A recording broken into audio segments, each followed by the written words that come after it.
4월 10일 수요 공부를 시작하겠습니다. 어떻게 투표는 잘 하셨나요? 네. 전국적인 이제 총선을 좀 치르고 있는데 여러분 마음에 정말 준비되신 분을 잘 아마 선출했을 거라고 생각이 듭니다.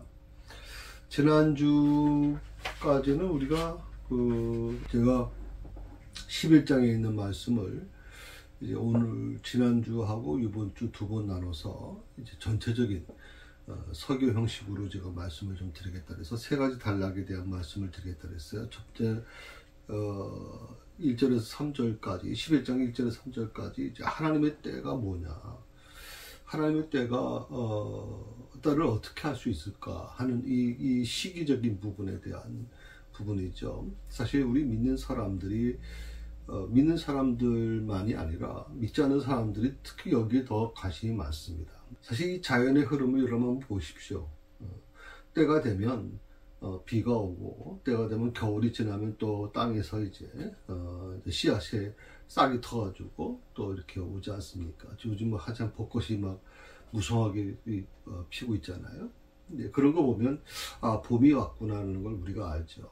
우리가 이 세상의 어떤 자연 안에도 때라는 게 존재하고 있는 거거든요. 뭐 우리가 벚꽃이 보고 싶다 그래서 겨울 한창 겨울 추울 때 벚꽃이 보고 싶다 그래서 벚꽃이 필 수 있습니까, 여러분? 그건 안 되죠. 네, 그 때가 돼야 이제 벚꽃이 피는 거 피지 않습니까? 그건 우리의 그 신앙적인 부분도 마찬가지입니다. 내가 원한다고 해서 내가 원하는 때에 이루어지는 게 아니라 하나님이 원하시는 때가 있어요. 그러니까 이스라엘 백성들을 하나님께서 구원해 내시는데 왜 하필이면 10가지 재앙까지 가셔야만 되는가? 한두 재앙 가지고도 얼마든지 하나님의 능력이라면 할 수 있는데 왜 그렇게 하시는가에 대해서 여러 가지 의문점을 갖고 있는 것에 대해서 이 하나님의 때에 대해서 우리가 좀 말씀을 나눴죠. 그래서 하나님께서 이 10가지 재앙을 통해서 하나님 어떻게 보면 굉장히 기간이 길어지고 있는데 모세도 그렇고 이스라엘 백성들도 조급하겠죠. 그럼에도 불구하고 하나님은 그 때가 찰 때까지 기다렸다 하는 것이거든요. 이것이 마치 제가 말씀드린 것처럼 보름달을 여러분 연상하시면 돼요. 보름달이 되기 전까지는 초속달부터 계속 차오지 않습니까, 달이. 그것이 마지막 이제 찼을 때 이제 보름이라고 얘기하고 보름달의 모습을 보는 거죠. 아름다운 모습을 보는 거 아닙니까? 마찬가지입니다. 우리가 하나님의 때를 너무 우리 식으로 계산하고 우리 식으로 자꾸 끌어당기려고 하면 거기서 이제 오해가 일어나고 여러 가지 문제가 일어날 수 있어요. 그러니까 하나님의 때에 대한 부분을 이 10가지 재앙을 통해서 우리가 다시 한번 좀 조명했으면 좋겠다 생각이 들었고요. 지난주에 특별히 그 4절에서 8절 두 번째 단락에 대한 말씀을 좀 드렸어요. 그게 뭐냐면 이제 하나님의 약속은 내 능력이 부족해도 하나님이 이루시기 때문에 약속을 붙들고 낙심하지 말아야 됩니다. 그러니까 내 능력과 관계없이 물론 이 부분에서 이게 4절에서 8절에 있는 말씀이에요. 11장 자신의 무능력에 대한 부분이거든요. 특별히 이걸 좀 뼈저리게 경험한 사람이 모세라는 사람이죠. 주인공 모세입니다. 하나님께서 그렇게 모세에게 내가 너와 함께 해주겠다. 내 오른손으로 너를 붙들어 주겠다. 너는 이제 바로에게 갈 때 내가 내 입술이 돼줄 테니까 걱정하지 말고 가라. 수없이 이렇게 말씀하셨음에도 불구하고 안 되잖아요. 할 수 없다 그러니까 결국 아론을 붙여준 거 아닙니까? 형 아론을 붙여줘서 형이 대신 이제 말을 하지 않습니까? 어떻게 보면 이 무능력이라고 하는 것이 모세의 마음속에 깊이 자리 잡고 있는 부분이에요. 그래서 하나님은 이 무능력이라고 하는 것을, 이 모세가 무능력하다는 것을 깨트리기 위해서 모세에게 많은 고난을 주어줍니다. 그리고 나중에 이제 출애굽하기 전에 모세가 이제 바로하고 마지막 단판을 지면서 모세가 달라지죠. 어떻게 보면 수동적인 모세가 아니라 능동적인 모세로 바뀌고, 그리고 어떻게 보면 오히려 하나님께서 말씀하신 것처럼 내가 바로에게 또 이스라엘 그 애굽 사람들에게 신이 되게 해주겠다고 말씀하셨던 것처럼 바로나 모든 애굽 사람들이 이 모세의 이름만 들어도 법을 떨 정도로 대단한 이제 인물이 되지 않습니까? 그래서 물론 하나님께서 이 부분에 대해서 우리가 조금 생각해 볼 필요가 있는 게, 하나님께서 무조건 모든 사람을 그렇게 하시는 거냐, 그렇지는 않을 수 있어요. 사도 바울 같은 경우에는 이미 갖춰진 게 많았죠. 가말리엘 문화생이라고 하는 최고 학부를 졸업한 사람이고, 그가 그래서 어떻게 보면 아덴이라고 하는 그리스 지역 안에 들어가서 그 아주 굉장한 그 석학들 아닙니까? 굉장히 이 지혜자들하고 대화를 하면서 조금 더 꿀리지 않는 모습을 보이죠. 상당히 어떻게 보면 이 바울이 대단한 어떤 그런 지적 능력을 갖고 있는 사람이거든. 거기다 또 얼마나 열심입니까? 정말 그리스도인들, 예수님을 믿는 사람들을 막 잡아 죽일 정도로 아주 굉장히 열심히 있던 사람이죠. 그 다음에 또 로마 시민권자잖아요. 그 로마 시민권만 갖고 있으면 모든 곳에서 프리패스 아닙니까? 바울을 생각해 보면 뭐 하나님께서 때로 그런 능력이 있는 사람을 택할 수도 있겠어요. 있고 또 하나님의 어떤 계획 속에서 그런 사람이 필요할 수도 있어요. 그러나 보편적으로 보면 하나님은 내 능력과 상관없이 내 능력이 부족해도 하나님은 이루어 가신다 하는 것이 이 말씀의 가장 중요한 키포인트입니다. 그러니까 자신의 무능력 때문에 나는 부족해, 나는 안 돼, 모세가 수없이 자기 자신에게 학대하고 자기 자신에 대해서 안 된다라고 하는 이 부정적인 입술을 달고 살잖아요. 이제 그런 것들이 하나님이 함께 하신다고 하면 이걸 바뀌어져야 된단 말이죠. 나는 부족하지만, 나는 무능력하지만 하나님께서 함께 하시면 가능하다라고 하는 이 긍정적인 입으로 바뀌어져야 돼요. 긍정적인 입술로 바뀌어져야 돼요, 여러분. 우리가 살아가면서 늘 부정적이 된단 말이죠. 부정적인 거. 저도 어릴 때부터 자라면서 저희 부모님이 조금 심하게 좀 저를 통제했어요. 예를 들어서 그 중학교, 고등학교 이제 임원을 하다 보면 이제 임원들이 뭐 답사를 갔다 온다거나 아니면 무슨 뭐 같이 이제 뭐 바깥에서 야외에서 이제 모임을 가질 때가 있어요. 그런데 뭐 등산대회라든지 모든 거에 있어서 아주 조금만 좀 위험한 부분이 있으면 무조건 못 가게 만드셨거든요. 그래서 제가 어릴 때부터 그런 것에 대해서 굉장히 좀 한계점을 느끼고 살아왔어요. 또 저 목회자의 가정이라고 하는 게 여러분 아시는 것처럼 수많은 교인들에 대한 얘기가 들려오고 또 거기에 대한 토론이 이루어지고 늘 아버님 어머님이 그거에 대해서 좀 얘기하는 걸 듣다 보니까 굉장히 어떻게 보면 긍정적인 것보다는 부정적인 것들이 더 내 마음을 많이 차지하고 있다는 생각을 해봤습니다.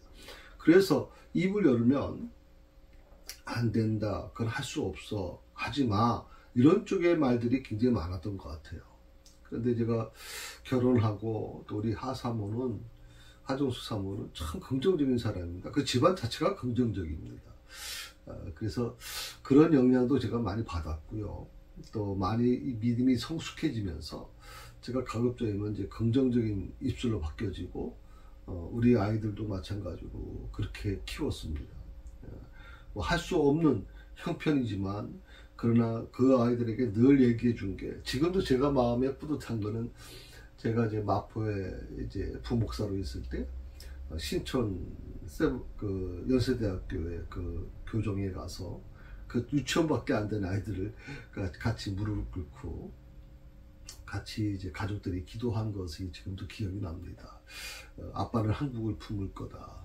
너희는 세계를 품어라. 그래서 세계를 품는 자가 되게 달라고 늘 하나님께 기도했거든요. 그 아이들한테는, 우리 아이들한테는 자라면서 너희들은 세계를 품어야 돼. 그 세계를 품으려면 어떻게 해야 돼? 언어를 공부해야 돼. 너희가 언어를 즐겁게 생각해야 된다. 그래서 뭐 저희가 학원을 거의 보낼 수 없었어요. 뭐 개척하면서. 그런데도 불구하고 그 아이들이 이 어학을 가슴에 품었고, 우리 큰아이 같은 경우는 독일어, 영어를 합니다. 그리고 또 우리 둘째 남욱조 연사 같은 경우에는 뭐 프랑스어 또 일어를 또 하죠. 영어도 하고. 그래서 이제 그런 부분들이 좀 그래서 저는 곧 이제 어린이날도 이제 다가오지만 그런 생각을 좀 많이 합니다. 부모가 정말 준비되어 있어야 된다. 부모가 그런 꿈을 갖고 자식들을 바라보지 못하면 그 자식은 부모가 생각하는 그 기준을 넘지 못합니다. 그래서 우리 부모님들 중에 그렇게 얘기하는 분들이 있습니다. 아유 목사님, 우리 애는 뭐 싹이 노래요. 싹이 이미 끝났어요. 쟤는 뭐 이미 싹수가 노래가지고 안 될 것 같아요. 아무리 해도 안 돼요 라고 얘기하는데, 제가 한번 그 아이를 만나서 대화를 해보니까 그 애기는 굉장히 희망이 많습니다. 굉장히 긍정적인 에너지가 많고 굉장히 미래에 굉장히 가능성이 많은 아이거든요. 근데 왜 부모님이 그걸 보지 못했을까? 왜 부모님이 그 아이가 뭐 싹이 노랗다, 뭐 얘는 해도 안 될 것 같다 라고 하는 그 식으로 왜 그런 식으로 판단했을까 하는 생각을 좀 할 때가 많이 있거든요. 제가 부교육자였던 그 권사님 아드님이 저한테 한번 찾아왔어요. 제 교구는 아니었는데 청년부 목사님한테 가서 이제 제가 이제 신학을 공부하고 싶습니다라고 얘기를 했더니 그 목사님이 하는 말이 목사가 무슨 아무나 하고 싶다 해서 아무나 하는 줄 아느냐 그러면서 뭐 부정적으로 얘기하신 것 같아요. 그러니까 이 친구가 굉장히 아주 뭐랄까 좀 절망하는 모습으로 찾아왔어요. 저를. 제가 그 친구하고 대화를 하면서 그런 얘기를 했어요. 목사님은 너보다 더 많이 부족한 사람이야. 나 같은 사람도 목사가 됐는데 왜 너가 목사가 될 수 없을까? 왜 하나님이 너를 부를 수 없다고 말씀하실까? 왜 그 목사님은 그렇게 얘기하는지 모르겠지만 내가 볼 때는 너는 충분히 목사가 될 만한 자격이 돼. 걱정하지 말고 해라. 그래서 지금 그때 공부를 했죠. 신학 공부를 하고 거기에 대한 뭐 여러 가지 이제 지도를 해줬어요. 그래서 지금은 목사가 되고 아주 잘합니다. 그런 거 보면 우리가 무능력하다라고 하는 것을 가지고 하나님의 능력을 하나님이 하시고자 하는 일들을 못하게끔 만드는 것은 잘못한 것이죠. 특히 모세도 수없이 자신이 무능력하다는 걸 하나님께 계속 건의하잖아요. 나는 말도 못하고 나는 수줍고 이런 여러 가지 나는 그런 능력이 없어요. 그러니까 이렇게까지 계속 하는데도 불구하고 하나님은 계속 집요하게 모세에게 괜찮아. 내가 너와 함께 할 거니까 얼마든지 너는 해낼 수 있어. 계속 하나님은 모세를 설득하고 모세는 나는 할 수 없습니다라고 계속 부정적으로 얘기하고 참 이 모습 보면 참 재밌죠. 하나님이 그렇게 사람을 못 구하나 이렇게 생각을 하는데 그런데 하나님이 참 잘 보신 거예요. 모세가 마치 고치 속에서 나비가 애벌레의 그런 과정에서 고치를 뚫고 나올 때 아주 아름다운 나비가 돼서 그렇게 날아가지 않습니까? 마찬가지죠. 모세도 이 10가지 재앙을 통해서 마치 고치 속에 있는 애벌레처럼 참 연약했던 이 모세가 바로의 이름만 들어도 벌벌 떨던 이 모세가 놀라운 변화가 일어나거든요. 나중에는 바로를 호통치지 않습니까? 바로를 호통치. 자, 오늘 그 말씀은 이제 요 복습한 말씀을 가지고 조금 더 제가 말씀을 좀 드리고 이제 세 번째로 들어가려고 합니다. 특히 지난번에 두 번째 단락을 말씀을 드리면서 이 애굽의 그 장자의 죽음으로 인해서 애굽 땅에 아주 그냥 큰 곡성이 일어났다고 그러거든요. 그러니까 하나님께서 죽음의 천사를 동원해서 이 10번째 재앙만은 9번째까지는 바로 모세를 통해서 재앙을 진행해 오셨지만 10번째 재앙에 대해서만큼은 하나님이 직접 하시겠다고 말씀하시거든요. 직접. 모세가 바로에게 그렇게 얘기하죠. 하나님이 직접 하신답니다. 나를 통해서 하지 않습니다. 그 경고가 굉장히 무서운 경고였죠. 하나님이 죽음의 천사를 데리고 전부 다 애굽 땅에 있는 모든 장자를 다 죽이지 않으십니까? 애굽 백성들이 슬픔으로 울부짖게 됩니다. 얼마 전까지만 해도 이스라엘 백성들이 막 고욕으로 탄식했는데 이제는 애굽 백성들이 이 장자의 죽음으로 인해서 울부짖기 시작하는 거예요. 그러니까 이 애굽 땅이 뭐 울부짖음, 곡성으로 아마 가득했을 거라고 생각이 들거든요.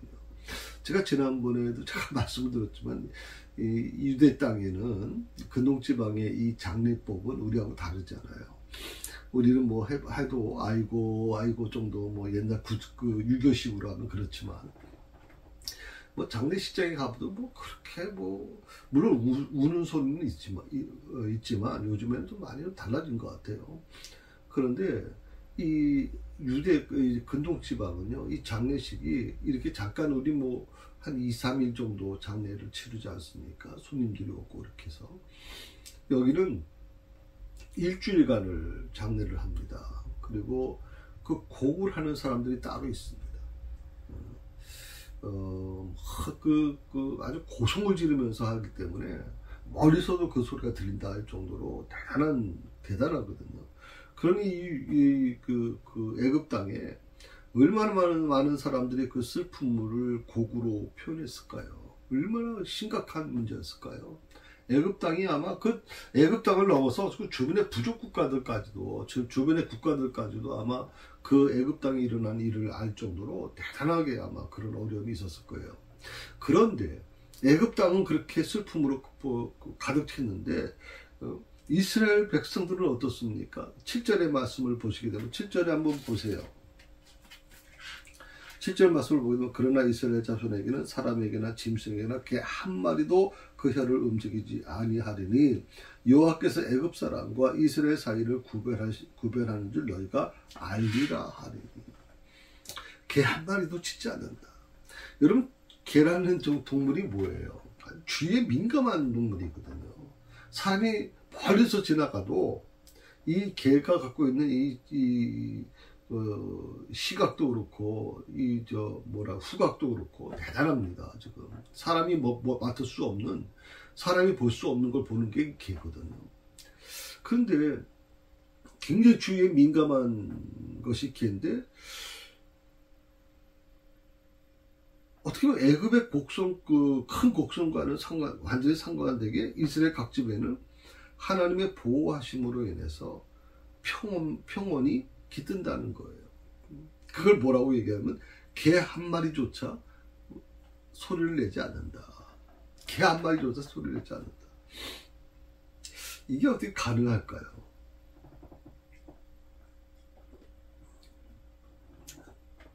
사실은 불가능하죠. 개가 어떻게 소리를 내지 않고 조용히 있을 수 있겠습니까? 근데 왜 그러냐? 성경 말씀은 그렇게 얘기했거든요. 결론적으로 하나님께서 애굽 사람과 이스라엘 사람들을 구별하셨기 때문이라고 그렇게 말씀하고 있어요. 아마 이것을 통해서 바로가 이제 여러 가지 정보를 들었겠죠. 그런데 바로가 아마 이 사실을 통해서 뭘 깨달았냐면 하나님께서 이스라엘을 구별하여 보호하신다는 것을 아마 똑똑히 알았을 겁니다. 애굽 땅은 완전히 막 초토화되고 장자의 죽음으로 인해서 막 곡성이 난리치는데 이스라엘은 개 한 마리도 짖지 않는다. 이게 참 어떻게 보면 너무 상반된 부분이죠. 그러므로 바로의 신하 앞에서 모세는 어떤 존재가 된다고 이렇게 주님이 말씀하셨습니까? 8절의 말씀을 보게 되면 이런 말씀이 있죠. 왕의 모든 신하가 내게 내려와 내게 절하며 그랬어요. 왕의 바로의 신하들이 놀랍게도 모세에게 절을 해요. 이게 참 이런 변화가 일어났다는 게 놀라운 거예요. 그동안 9번째 재앙까지는 무시당하고 정말 서글픔을 많이 나겠잖아요. 모세가.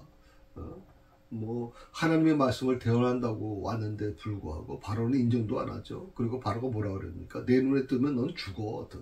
이렇게까지 아주 경고할 정도로 모세는 정말 자기가 할 수 있는 건 다 했는데도 불구하고 안 됐는데, 놀랍게도 이 10번째 재앙을 통해서 하나님은 어떻게 말씀하십니까?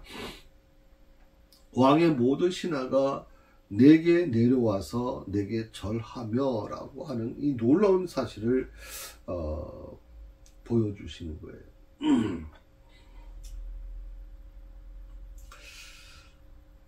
성도 여러분,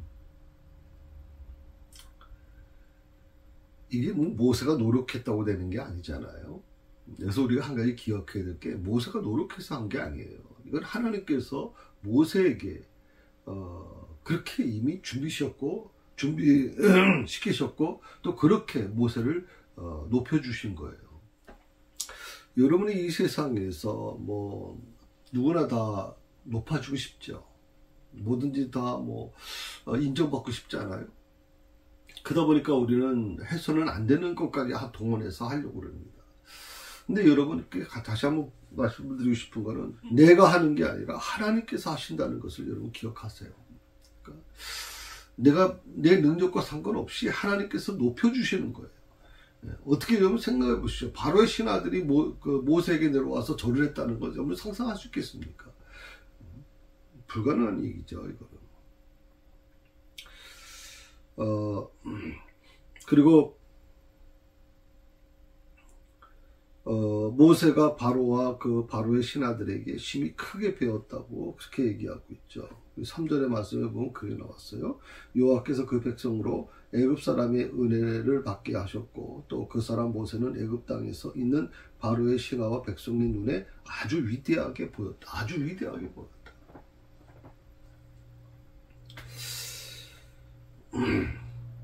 그러니까 이제부터는 실제적으로 모세 앞에 굴복한다는 거예요. 그러니까 모세가 무능력한 존재가 아니라는 겁니다.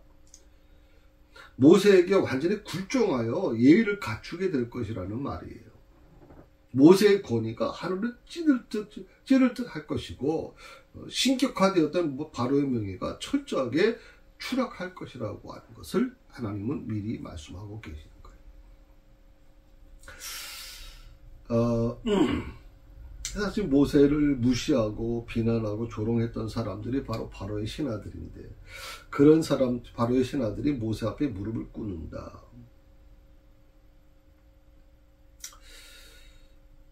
그리고 모세가 하나님의 사람이라는 그 사실을 인정할 수밖에 없을 거라는 거죠.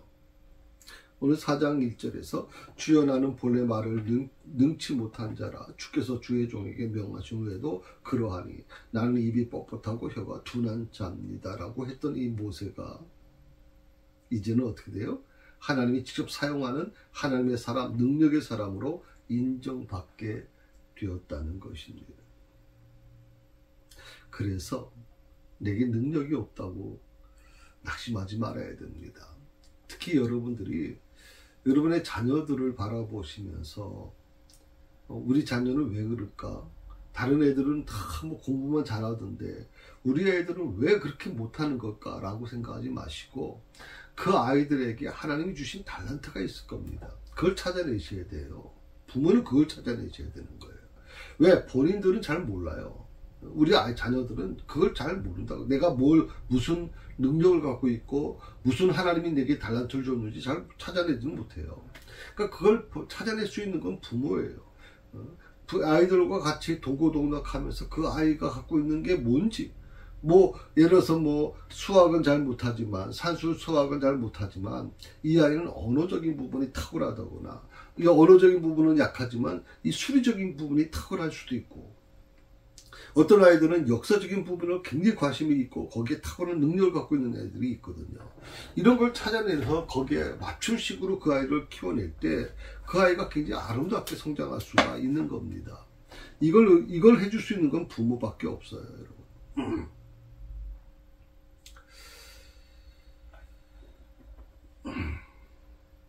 내게 힘이 없다, 내게 지능이 부족하다, 재능이 없다, 건강치 못하다고 낙심하지 말아야 돼요. 낙심하지 말아야 돼요. 지난번에 약간 말씀드렸지만 오늘의 교회 하영종 목사님 6가지 암과 싸웠잖아요. 수술도 수없이 많이 했어요. 그럼에도 불구하고 그분이 얘기하는 고백한 게 뭡니까? 나는 암을 사랑하기로 했어요. 나는 암을 내 애인처럼 사랑합니다. 그래서 암과 싸우면서 그런 불평하거나 그 암이 굉장히 통증을 많이 주잖아요. 6가지 암이었으면. 그럼에도 불구하고 그는 암을 사랑하며 끝까지 그 웃음을 잃지 아니하고 그렇게 목사님은 사셨거든요. 아마 그게 그 의사들을 비롯해서 주치만이 아니라 그 주변의 교인들부터 해서 모든 사람에게 이분의 그 투병 자체가 이미 전도가 돼가지고 놀라운 것 같아요. 그 의사들 중에 여러분들이 예수를 믿었다고 그러고 또 오늘의 교회 성도들이 굉장히 하영종 목사님의 영향을 많이 받았거든요. 그런 부분들을 보면 내가 뭐 힘이 없고 지능이 없고 재능이 없고 뭐 건강하지 못해서 아니요. 그것 때문에 낙심할 필요 없어요. 내 말을 뭐 사람들이 들어주지 않는다고 낙심할 필요도 없어요. 부족하고 변두리 인생 같고 연약한 것 같지만 하나님의 능력을 나타내시면 어떻게 돼요? 위대한 하나님의 능력이 나타나면 사역을 감당할 수 있는 거예요. 그래서 우리는 약속을 붙들고 나가야 돼요. 약속을 붙들고 나가야 돼요. 다른 것이 없어도 하나님이 내게 약속하신 거, 우리에게 약속하신 그 약속을 붙들고 나가면 돼요. 베드로를 보십시오, 여러분. 베드로는 어부였고요. 굉장히 무식한 사람이에요. 그 베드로가 공부했다는 게 별로 없잖아요. 그리고 예수님을 3번이나 배신한 사람입니다. 그러나 주님이 쓰시니까 어떻게 돼요? 기독교의 역사상 아주 위대한 인물이 되었거든요. 뭐 물론 이제 저 천주교에서는 최초의 교황이라고까지 얘기할 정도로 베드로를 대단하게 생각하죠. 라합은 어떻습니까? 우리가 아는 것처럼 라합은 창녀입니다. 몸 파는 여자였어요. 그러나 하나님이 쓰시니까 어떻게 됩니까? 그는 메시아의 계보에 들어가게 됐죠. 야곱은 여러분 아시는 것처럼 사기치는 사람이었어요. 이 이름 자체가 사기친다는 거예요. 그런 야곱이 하나님이 붙들어 주시니까 어떻게 돼? 12지파의 조상이 됐어요. 그리고 지금도 이스라엘 나라, 이스라엘이라는 이름이 야곱의 이름이 바뀌어져서 하나님이 주신 거룩한 이름이 이스라엘이 된 것 아니에요. 다윗을 보십시오. 한낱 목동에 불과했죠. 그러나 하나님이 사용하시니까 어떻게 됩니까? 이스라엘 사람들이 존경받는 성군이 됩니다. 롯은 우리가 아는 것처럼 루스는 우리가 아는 것처럼 이방 여인이었거든요. 남편이 죽었습니다. 자식도 없이 홀로 됐습니다. 그러나 하나님이 이 룻을 쓰시니까 어떻게 됩니까? 예수님의 족보에 든 여인이 되었습니다. 어떻게 보면 이것은 굉장히 중요한 부분인 것 같아요. 모든 사람들이 볼 때 눈에 그 물건이 폐품입니다. 쓸모가 없다고 생각하고 버려진 겁니다. 근데 예술가의 눈에 그 폐품은 위대한 작품으로 바뀔 수 있다는 걸 볼 수 있다는 거죠. 그러니까 모든 사람들이 똑같이 본다고 생각하지 마세요, 여러분. 모든 사람들이. 어떤 사람에게는 그것이 나는 쓸모없는 거지만 그 사람에게는 굉장히 귀한 것을 볼 수 있는 사람들이 있어요. 그래서 여러분 자녀들을 그렇게 보시라는 말이에요. 귀한, 마치 다듬지 않은 보석? 전 그렇게 생각합니다. 다듬지 않은 보석이다. 그거는요 무슨 돈으로 하는 게 아니에요. 정말 여러분 무릎으로 하나님께 나가셔야 돼요. 저도 마찬가지고 제 아내도 정말 자녀를 위해서, 우리 아이들을 위해서, 정말 우리 아이들이 그렇게 인정합니다. 우리 아버지, 어머니는, 특히 어머니는 우리 하사모죠. 정말 무릎으로 자기를 키웠다고 얘기하래요. 그래서 걔들이 힘들고 어려우면 자기 엄마한테 기도를 요청해요. 기도를 좀 해주시면 좋겠어요 라고 얘기한단 말이죠. 똑같은 악기지만 누구의 손에 쓰임받느냐에 따라서 그 가치는 달라집니다. 그러므로 낙심하지 말아야 됩니다. 오직 우리 하나님께서 나를 사용하신다. 하나님이 사용하시면 부족함도 은혜가 되는 거예요. 그래서 바울이 고백하죠. 내 은혜가 내가 족하다. 이는 내 능력이 약한 데서 온전하여 지니다. 아멘. 자, 이제 세 번째 말씀을 같이 나눕시다. 세 번째 단락입니다. 하나님의 약속은 하나님의 방법대로 이루어지기 때문에 약속 붙들고 낙심하지 말아야 됩니다. 자, 하나님의 약속은 하나님의 방법대로 이루어집니다. 내 방법이 아니에요. 사람의 방법이 아니라 하나님의 방법으로 이루어진다. 그래서 방법에 대한 부분입니다. 9절에서 10절에 있는 말씀이거든요. 같이 읽어볼까요? 여호와께서 모세에게 이르시기를 바로가 너희의 말을 듣지 아니하리라.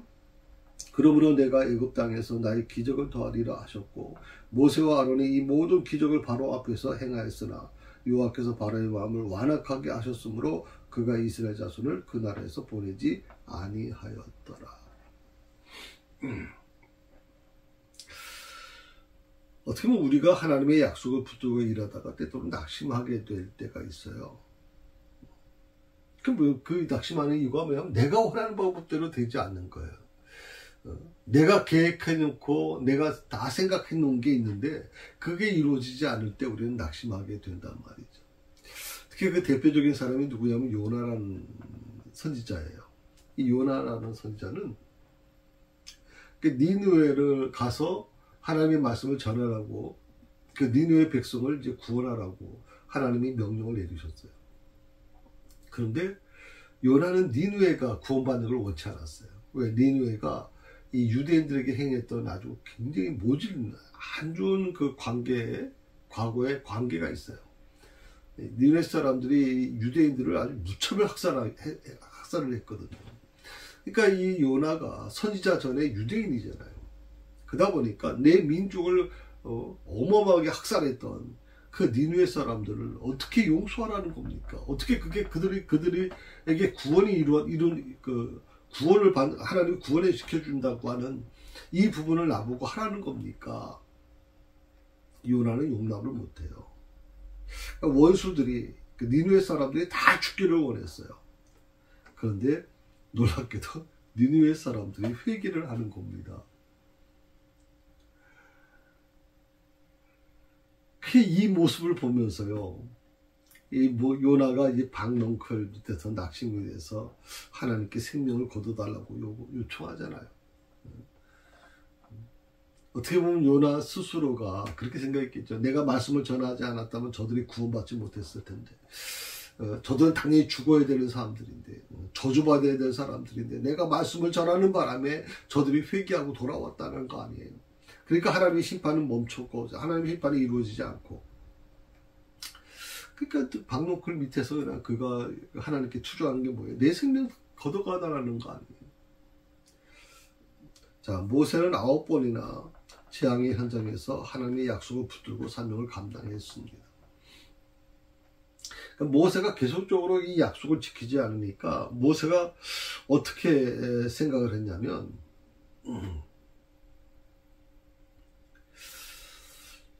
어떻게 보면 굉장히 모세의 마음속에도 굉장히 혼란스러웠을 거라고 생각이 들어요.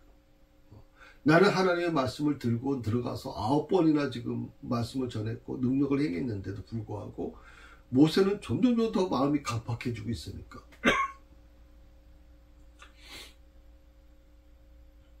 그게 어떻게 보면 하나님께서 하시는 것이라고 생각을 했다면 모세가 그런 실망을 하지 않았을 거예요. 그런데 내가 그 하나님의 말씀을 받은 자로서 내가 들어가서 9번이나 그렇게 했음에도 불구하고 바로의 마음이 더 강팍해지니까 모세의 마음에도 흔들릴 수밖에 없는 거죠. 우리가 자녀를 변화시키기 위해서 열심히 교육을 합니다. 직장에서 돈 벌어서 애들 학원 보내고 열심히 교육시켰습니다. 가진 방법을 다 사용해 봤습니다. 그런데 여전히 자녀들이 변하지 않습니다. 그러면 어떻게 됩니까? 우리는 실망하고 낙심하게 되죠. 해도 안 되는구나. 별 수 없구나, 포기할 수밖에 없구나. 어떻게 보면 모세도 그렇게 생각했을 거라고 생각해요. 두 번, 세 번은 어떻게 보면 바로의 마음이 변해서 민족을 내어줄 것을 기대했을 겁니다. 하나 재앙을 할 때마다, 한 가지 재앙이 늘어날 때마다 이제는 모세가 바로가 이제 꺾일 거야, 우리 민족을 보내줄 거야, 기대했습니다. 그런데 9번이나 재앙이 내렸는데도 불구하고 바로의 마음이 더 강팍해지고 이제는 모세를 죽이려고까지 한단 말이죠. 이 상황이 되니까 이 모세가 다시 하나님 앞에 이렇게 이 모세에게 하나님이 이렇게 말씀하세요. 9절의 말씀에 하나님이 직접 밤에 바로의 장자를 죽인다는 경고를 합니다. 그런데 모세가 듣지 않는다는 거죠.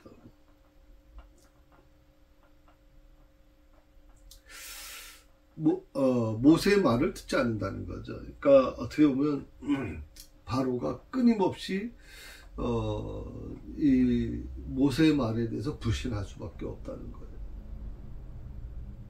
그러면서 왜 바로가 이렇게까지 재앙을 당하면서도 이스라엘을 보내주지 않는다 겁니까? 라고 이제 모세가 이렇게 물으니까 10절의 말씀을 보니까 하나님께서 이 모든 기사, 즉 지금까지 내려졌던 9가지 재앙뿐만 아니라 최종적인 재앙, 10번째 재앙이 내렸는데도 바로의 마음이 강팍한 것은 하나님께서 바로에게 은혜를 내리지 않고 그대로 유기에 놓았기 때문에 강팍한 대로 그대로 있다는 것이거든요. 좀 어려운 말이죠. 하나님께서 바로에게 은혜를 내리지 않았다. 사람의 마음을 바로가 이제 촉수별로 계속 마음이 바뀌지 않습니까?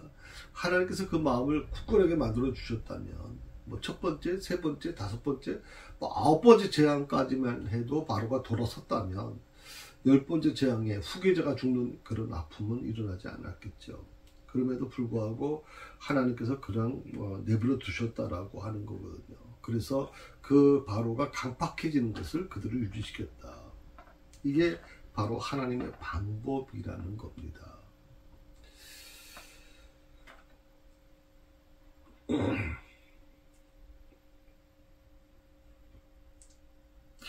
지금 당장이라도 출애굽이 가능하지만 그토록 많은 이적과 기사를 베푸신 이후에 출애굽시킨 것은 분명히 하나님의 어떤 섭리가 있을 것이다. 모세는 그걸 깨닫지 못했어요. 사실 하나님의 섭리가 있을 것이다. 다만 바로가 계속 말을 바꾸고 더 강팍해지고 이젠 자기까지 죽이려고 하니까 그런 부분에 대해서 더 관심을 가질 수밖에 없었죠. 오늘 출애굽기서 9장 16절에 보게 되면 이런 말씀을 하세요. 9장 16절 한번 보시겠어요? 9장 16절에 보게 되면 내가 너를 세웠음은 나의 능력을 내게 보이고 내 이름을 온천에 전파되게 하려 하였음이라 그랬어요. 그러니까 여러 차례 바로가 징계되는 모습을 보면서 하나님의 능력을 온천에 전파하기 위해서, 그러니까 하나님의 뜻은 그거예요. 하나님께서 계속 10번째 재앙까지 가시려고 했던 이유가 뭐냐면 그 징계를 보면서 하나님의 능력을 온천에 전파하려고 하는 거예요. 애굽 하나를 변화시키려고 하는 게 아니에요. 지금 이스라엘 민족들을 변화시키려고 하는 것뿐만이 아니라 애굽도 마찬가지고 이스라엘도 마찬가지지만 더 나아가서 그 애굽을 둘러싸고 있는 수많은 그 민족들, 국가들, 그곳에 온천에 하나님의 능력을 전하려고 하는 것이다. 이 모든 나라의 신들이 있잖아요. 근동지방에 굉장히 신들이 굉장히 많거든요. 근데 하나님이라는 존재, 여호와라는 그 이름을 들어본 적이 없는 거예요. 저 애굽의 노예로 있는 히브리 민족의 하나님, 신, 그래 우리가 갖고 있는 대부분 이제 다신을 믿으니까 이 히브리 민족의 신도 있을 수 있겠지. 근데 우리가 믿는 신보다는 못해. 이런 식으로 생각하는 그들에게 하나님이 어떤 분이신지, 하나님의 능력이 어떤 상태인지를 알려주기 위해서 그 하나님의 이름이 온천하에 벌벌 떠는 이름이 되게 만들려고 하는 게 하나님이 이 10가지 재앙을 주신 의미다. 출애굽기 10장 2절의 말씀에 너로 내가 애굽에서 행한 일들 곧 내가 그 가운데 행한 표징을 내 아들과 내 자손의 귀에 전하게 하려 함이라. 너희가 나를 여호와인 줄 알리라. 이스라엘 백성들에게 하나님의 신앙, 여호와의 신앙을 확립시키고 그 후손들에게 교훈하기 위해서다. 그리고 애굽을 초토화시키고 결국 광야 생활 동안 이스라엘 백성을 추격하지 못하게 하기 위해서. 참 이 부분은 굉장히 좀 중요하다고 생각을 해요. 그러니까 애굽이 여러분 아시는 것처럼 애굽은 굉장히 기마병을 갖고 있는 겁니다. 그러니까 걸어서 200만 명이 이제 탈출한다고 해도 그 노인도 있고 어린아이도 있고 뭐 짐승들도 있고 이걸 데리고 나오려면요 시간이 굉장히 한두 명도 아니잖아요. 200만 명이 넘어요. 그러니까 이게 굉장히 시간이 걸릴 수밖에 없거든요. 근데 애굽은 어떻습니까? 기마병이거든요. 예, 마차와 이 말을 타고 가는 기마병들이 최정예 부대입니다. 그러면 결국 이스라엘 백성들이 애굽을 나갔다고 해도요 금방 잡힐 수밖에 없는 입장이에요. 그래서 하나님께서는 이 10번째 재앙을 통해서 애굽을 초토화시킴으로 인해서 이스라엘 백성들을 애굽 군대가 추격하지 못하게 하기 위해서도 그랬다. 세 번째로 무엇보다 유월절 어린 양을 통해서 창세기 3장 15절부터 예언하고 있는 메시아적 예언을 성취하기 위해서. 예수님께서 이 땅에 오셔서 그 메시아 사명을 감당하신 것이 오늘 놀랍게도 이 출애굽기서부터 시작된단 말이죠. 이 창세기부터 이미 시작되고 있는 거다. 야, 이 놀라운 일이죠, 여러분. 그러니까 예수님이 어느 날 갑자기 뚝딱 생겨가지고 갑자기 예수님이 구세주가 돼가지고 내려오신 그런 개념이 아니라 이미 오래전부터 예수님이 이 땅에 오실 것이고 메시아로 오실 것이고 그 메시아가 이 땅을 회복시킬 거라고 하는 그 부분이 바로 거기에 있단 말이죠. 특별히 10번째 재앙이 없었다면 6월절도 없는 거죠. 하나님의 계획은 최종적으로 6월절 어린 양에게 있는 것이거든요. 특히 6월절 어린 양은 바로 예수 그리스도를 모용한 것이죠. 예수 그리스도에 대한 어떤 그런 예표 아닙니까? 하나님께서는요 죄악 가운데 죽어가고 있는 인류를 구원할 계획을 이미 가지고 계셨어요. 그리고 이 6월절 재앙을 통해서 하나님의 구원 계획을 예표적으로 보여주고 계시거든요. 특히 세례 요한이 예수님 보고 뭐라고 말씀하셨나요? 보라 세상 죄를 지고 가는 하나님의 어린 양이로다. 바울은 예수님을 우리의 6월절 양, 곧 그리스도께서 희생되셨다라고 고린도전서 5장 7절에 말씀하고 있어요. 그래서 우리가 어떤 일을 하면서 내 방법대로 이루어지지 않는다고 낙심할 필요가 없어요. 내 방법대로 한다. 하나님의 방법은 바로 이 6월절 어린 양으로 희생된 예수님께 맞춰지고 있는 거예요. 어떻게 보면 이게 출애굽기서부터 예수님이 오실 때까지 굉장히 오랜 기간이거든요. 수천 년의 세월이 지났을 거예요. 그 기간 동안에 하나님은 이미 준비하셨고 하나님의 계획대로 움직이기를 원하고 계셨거든요. 우리가 그것을 어떻게 우리가 쉽게 판단할 수 있겠습니까? 자, 자식들이 내 방법대로 따라주지 않는다고 낙심할 필요 없어요. 교인들이 목회자가 원하는 방법대로 따라주지 않는다고, 교인들이 목회자가 자신의 방법도 자신의 방법과 다르다고 낙심할 필요 없어요, 여러분. 그 모든 것을 주관하고 계신 분이 누구세요? 하나님이시란 말이에요. 하나님께서 만들어 가시는 그 세상, 하나님께서 만들어 가시는 그 역사는 하나님의 방법대로 이루어지는 거지 내 방법대로 이루어지는 거 아니에요. 그래서 목사도 내려놔야 되죠. 교인들이 내 마음대로 내 수준까지 올라오지 않는다고 자꾸만 닥달할 게 아니라 하나님께서 그 성도들을 얼마나 사랑하고 계신지.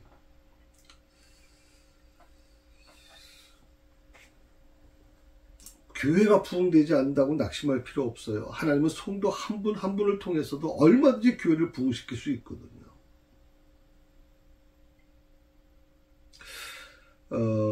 스코틀랜드의 어느 작은 시골교회 목사님이 계셨습니다. 정말 열심히 목회 사역을 하셨는데 이분이 아무 결실이 없었다고 해요. 그러니까 교회가 부흥되지 않는 거예요. 부흥이라는 말은 좀 이상해요. 교회가 성장되지 않았던 거죠. 그래서 이 목사님의 마음속에 굉장히 힘들어하는 부분도 있고, 더 힘든 건 뭐냐면 사람들, 성도들에 보여주는 성도들의 마음이 좀 차갑게 되었다는 거예요. 목사님을 대할 때 굉장히 차가운 마음을 대하는 거죠. 그리고 목사님을 대할 때 이렇게 얘기하면 어떻게 생각합니까? 능력이 부족하신 분이야. 교회가 왜 이렇게 성장이 안 돼? 그 책임을 목사님에게 얘기를 많이 했단 말이죠. 목사님이 섬겼던 기간 동안에 회심하거나 세례를 받은 사람이 한 사람도 없었다고 합니다. 그게 낙심이 되었겠죠. 그런데 어느 날 예배 중에 헌금 쟁반이 돌려지고 있는데, 요즘에 우리는 그렇게 안 하죠. 근데 과거에는 이제 그랬거든요. 특히 유럽에서는 헌금 쟁반이에요. 우리처럼 이렇게 주머니도 아니고 쟁반이 돌아가요. 그러니까 그 드리는 거 다 알잖아요. 어떤 사람은 지폐를 드리고 어떤 사람은 동전을 드리기도 하고.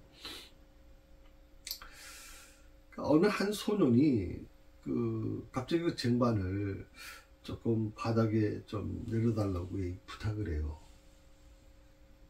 헌금 수금위원이 이해가 잘 안 되죠. 그런데 어린아이가 그러니까 일단 내려놨어요. 그랬더니 그 쟁반이 헌금이 들어있는 그 쟁반이죠. 헌금 쟁반 위에 올라섭니다. 그리고 이렇게 기도해요. 하나님, 제가 하나님께 드릴 헌금이 없어요. 대신 제 자신을 온전히 하나님께 드리겠습니다. 그 쟁반 위에 올라섰던 소년이 1817년 남아프리카 공화국으로 간 최초의 선교사 보비 모펫이라는 사람이에요. 모펫. 그는 하나님께 크게 쓰임을 받아서 수많은 사람을 감동시켰습니다. 여기서 우리가 알 수 있는 것은 그 스코틀랜드의 작은 교회, 시골 교회 목사님, 어떻게 보면 세례 회심한 사람도 없었고 세례 받은 사람도 없고, 교회는 부흥이 안 돼가지고 성도들의 마음은 막 차갑게 바뀌고, 목사를 대하는 게 막 이상한 눈치를 쳐다보고 마치 목사님에게 책임이 있는 것처럼, 능력이 없어 그런 것처럼 몰아가던 이 교회들. 그런데 놀라운 것은 하나님은 하나님의 방법대로 이루어 가시는 거예요. 그래서 한 어린 아이가 헌금할 돈이 없어서 헌금 쟁반이 올라가서 그 서원했던, 기도했던 그 내용이 놀랍게도 그 아이가 커서 모핏 선교사가 돼서 남아프리카 공화국에 어마어마한 하나님의 복음을 증거하는 자가 됐단 말이죠. 그러니까 그렇게 쉽게 판단하는 게 옳은 것인가? 하나님은 하나님의 방법대로 이루어 가신다. 내 방법대로가 아니라 하나님의 방법대로 이루어 가시기 때문에 내 방법대로 되지 않는다고 낙심하지 마라, 실망하지 말라는 거예요. 하나님께서 나를 포기하지 않으시면 하나님의 때에 하나님의 방법으로 반드시 결실을 이루어 주실 것이다. 결실을 맺게 해 주실 것이다. 그게 바로 갈라디아서 6장 9절에 있는 말씀이에요. 우리는 내 방법대로 되지 않는다고 낙심하지 마시고, 하나님께서 이루실 방법, 방법을 기대하고 끝까지 포기하지 않고 약속 붙들고 나아갔으면 좋겠습니다. 요즘 삶이 빡빡하시죠? 정말 힘듭니다. 목회자인 저도 힘들고, 또 우리 교회 재정을 담당하신 우리 장로님도 굉장히 힘드셨을 겁니다. 그럼에도 불구하고 하나님은 새사랑교회를 저는 사랑하고 계시다고 믿습니다. 그리고 하나님의 방법대로 새사랑교회를 세워 가실 겁니다. 목사님 제가 좀 부족해도 하나님은 하나님의 방법대로 만들어 가실 겁니다. 우리가 할 수 있는 것은 기도하면서 그 하나님의 방법대로 이루어지기를 소망하는 것입니다. 그것이 바로 우리가 해야 될 일이라고 저는 믿습니다. 바울은 고백합니다. 에베소 3장 23절에서 그러므로 너에게 구하노니 너희를 위한 나의 여러 환난에 대하여 낙심치 말라. 이는 너희의 영광이니라. 아멘. 하나님 감사합니다. 오늘 주신 말씀 깊이 묵상합니다. 특별히 오늘 11장에 있는 말씀을 다 마무리하면서 세 가지 단락을 우리가 같이 나눴습니다. 오늘 이제 이 모든 것을 마치면서 내 뜻대로 이루어지지 않는다고 절망하거나 좌절하지 않고 오직 하나님의 방법, 하나님의 뜻을, 하나님의 때를 기다릴 수 있는 오늘 저희들의 믿음이 될 수 있도록 주여 인도해 주옵소서. 새사랑교회 성도님들을 주께서 인도하여 주시고 특별히 하나님 저희 새사랑교회를 축복해 주셔서 하나님의 방법, 하나님의 때에 이루시는 하나님의 놀라우신 증거를 저희 모든 성도들이 볼 수 있도록 주여 인도해 주옵소서. 비록 목사인 제가 많이 부족해도 하나님께서 하시고자 하는 일들, 하나님께서 새사랑교회를 통해서 하시는 일들은 얼마든지 저는 위대하다고 저는 믿습니다. 새사랑교회 성도 한 사람 한 사람을 통해서 하나님이 그 일을 하실 거라고 저는 믿습니다. 우리 모든 새사랑교회 성도들이 그 마음을 가지고 주님 앞에 설 수 있도록 도와주옵소서. 예수님의 이름으로 기도합니다.